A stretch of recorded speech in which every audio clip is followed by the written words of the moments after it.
जय श्री कृष्ण भक्तों। पुरुषोत्तम महात्म्य 19वां अध्याय।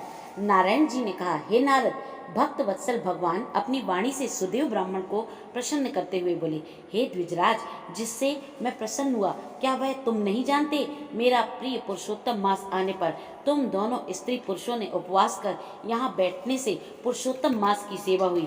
एक बार वेद में कहे गए साधनों को और दूसरी ओर पुरुषोत्तम मास के सेवन को जब ब्रह्मा जी तोलने लगे तो वेदोक्त साधन बहुत हल्के निकले और पुरुषोत्तम मास सेवन व्रत भारी हुआ। इसलिए संसार में पुरुषोत्तम मास अधिक पूज्य और मान है।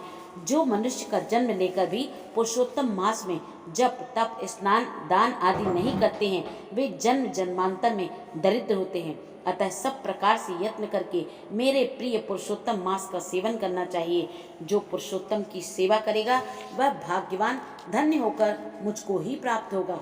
श्री नारायण बोले, इस प्रकार हे मुने, जगदीश्वर कृष्ण भगवान ऐसा कहकर तत्काल गरुड़ पर चढ़कर अत्यंत पवित्र बैकुंठ लोक को चले गए। स्त्री सहित सुदेव ब्राह्मण मृत प्राय होकर फिर जीवित हो गए और शुकदेव को देखकर रात दिन अत्यंत हर्षित होते रहे और कहने लगे कि यह अत्यंत आश्चर्य की बात है कि ऐसा मास कहीं भी न देखा न सुना। इस प्रकार आश्चर्य युक्त होकर वह सुदेव ब्राह्मण अत्यंत श्रद्धा युक्त होकर पुरुषोत्तम मास का सेवन करने लगा।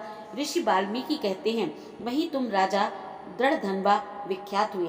हे राजन, पुरुषोत्तम मास के सेवन से संपूर्ण ऋषियों के भोगने वाले हुए। हे राजन, जो तुमने मुझसे पूछा था सो मैंने सब हाल तुमको बतलाया, और पूर्व जन्म में जो सुखदेव तुम्हारा पुत्र था वही तोता था। हरि ने जिसको जिलाया और सुखदेव नाम से विख्यात हुआ, वह सुखदेव 12,000 वर्ष तक आयु भोग कर बैकुंठ को चला गया।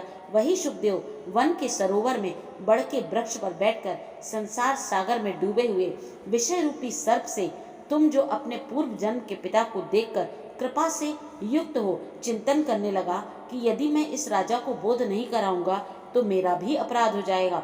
इस प्रकार मेरा इन श्रुति के वचनों को मानना वृथा हो जाएगा, इसलिए मुझको अपने पूर्व जन्म के पिता का उपकार अवश्य करना चाहिए। ऐसा सोचकर ही उस तोते ने तुमको ज्ञान दिया।